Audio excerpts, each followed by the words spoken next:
langsung mulai saja. Pertama kita akan mengukur tegangan AC. Tegangan AC itu sama seperti tegangan listrik di rumah ya. Biasanya 220 volt yang biasa buat dipakai untuk nyalain TV, nyalain peralatan elektronik di rumah. Kita bisa ngambil contoh pengukurannya mungkin dari sini aja, dari stop kontak. Kita aktifkan dulu. Terus di sini kita pilih tegangan yang simbolnya AC seperti ini. Ini DC, yang ini AC. Simbolnya seperti alis seperti ini ya. Oke. Kita coba langsung saja ukur. Kalau AC itu berarti dia bebas, tidak ada kutub positif dan negatif, adanya fasa dan netral. Tapi karena AC itu tegangan bolak-balik, jadi dia bisa dimana aja. Misal kita masukin yang probe merah ini sebelah kanan dan probe hitam di sebelah kiri. Lihat di sini tegangannya 229 atau 28 ya, 220 volt lah, ini toleransi. Ya, terus coba kita balik sekarang probe-nya. Sekarang seperti ini. Lihat sama. Sini muncul tegangan AC volt 229. Oke. Sip. Seperti itu untuk pengukuran yang tegangan AC.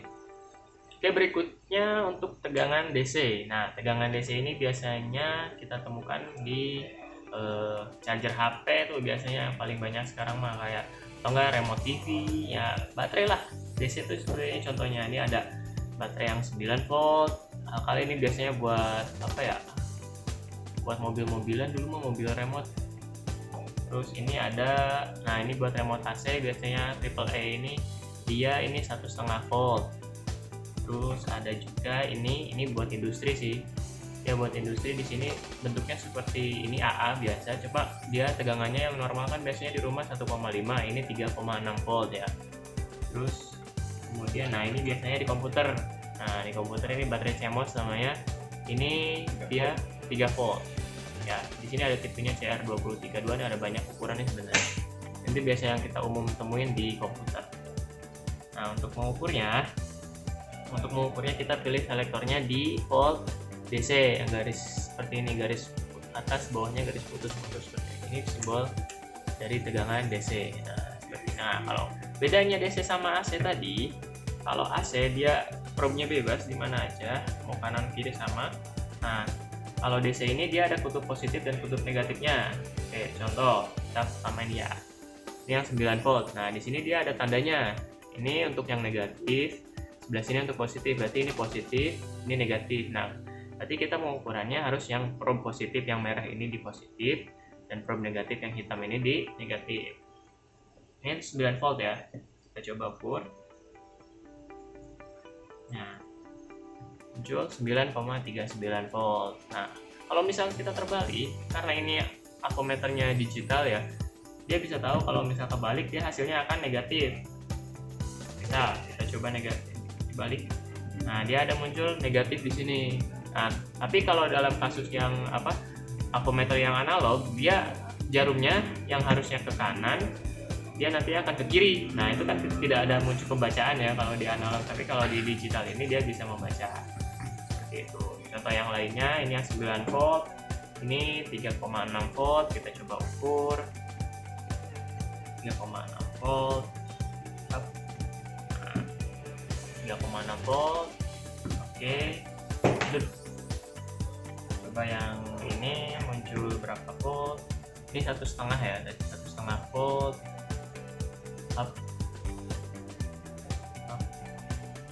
Nah, 1,5 ya. Terus yang CMOS ini tadi 3 volt. Nah, CMOS ini yang bawah ini yang ada tulisan ini dia kutub positifnya, yang ini itu negatifnya. Jadi seperti ini.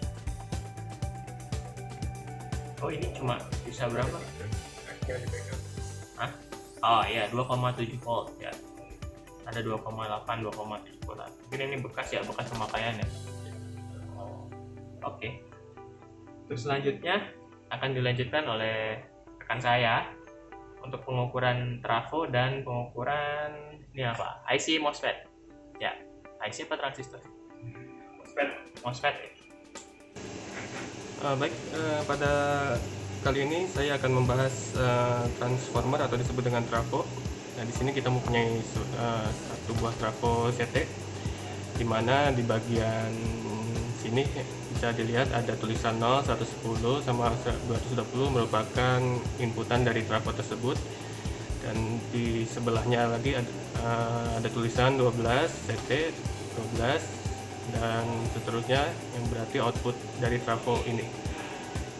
Nah, kita akan membahas sebentar saja. Di bagian input ini kita sebut dengan gulungan primer, lalu di sebelahnya lagi kita sebut dengan gulungan sekunder. Untuk mengecek trafo ini dalam kondisi baik atau tidak, kita bisa menggunakan avometer atau multimeter ya, digital, lalu kita ubah selektornya ke selektor resistansi atau pengukuran ohm. Seperti ini gambarnya. Kita ubah saja ke sini. Lalu kita coba untuk mengukur probe-nya masih bagus atau tidak. Oke, masih bagus. Nah, untuk pengukuran trafo sendiri ini kita akan mencoba untuk mengukur gulungan primer yang ada tulisan 0, 110 sama 220. Kita coba pertama hubungkan probe negatif atau yang hitam ini ke tulisan 0 ini. Lalu probe positif ini kita coba di tulisan 110 dan 220. Nah, bisa dilihat hasilnya ada sekitar 220-an ohm, sementara yang tulisan 220 nya sekitar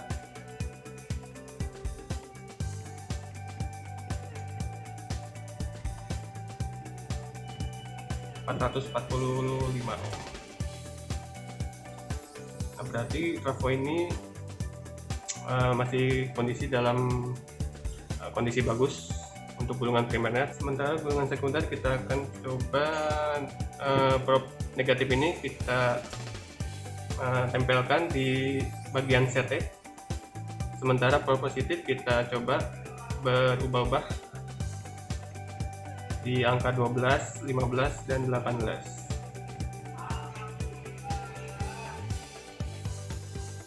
Hasilnya adalah sekitar 4 ohm, dan yang 12 nya lagi sama sekitar 4.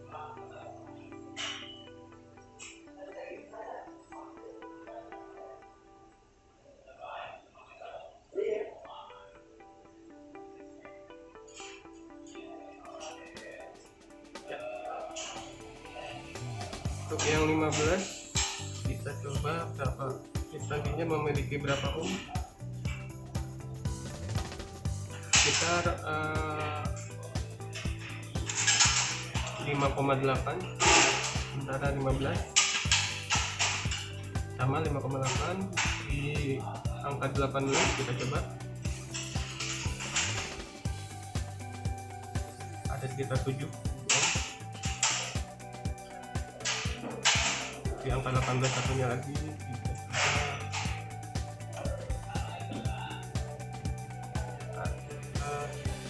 6,8 atau 7 ohm. Baik, selanjutnya kita akan mencoba pengukuran dari MOSFET ya, MOSFET yang kita punya. Untuk pada video kali ini kita hanya mempunyai satu MOSFET, yaitu dengan tipe P dengan tipenya IRF 9540. Ini MOSFET tipe P channel. Untuk pengukuran MOSFET tipe P channel kita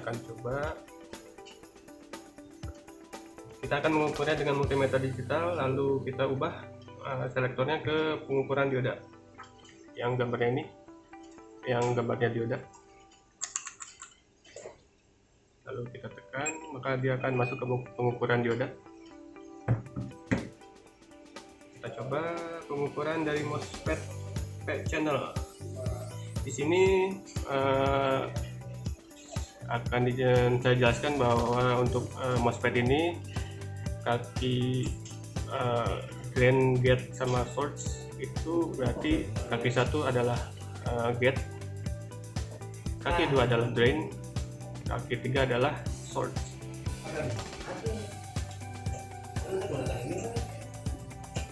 Kita coba untuk langkah pertama kita akan mencolokkan atau menghubungkan probe positif ke kaki source yang kaki 3, sementara negatif ini pada kaki gate kita hanya menghubungkannya sebentar saja lalu pindah ke kaki drain.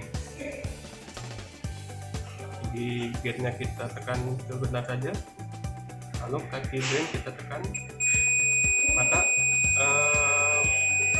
multimeter harus menunjukkan angka terendah. Ini berarti si MOSFET ini sudah terkoneksi atau dalam keadaan baik. Untuk pengecekan lebih lanjut lagi, coba kita short atau kita buang arus dari MOSFET ini dengan menyentuh kaki-kaki MOSFET ini dengan tangan, menyentuh kaki MOSFET antara gate dan drain dengan tangan saja. Ini. Lalu kita cek posisi drain apakah dia terbuka atau tidak. Kalau tidak terbuka berarti MOSFET dalam keadaan baik.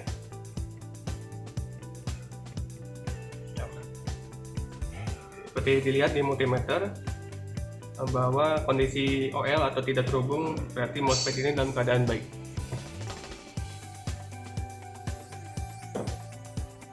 Terima kasih.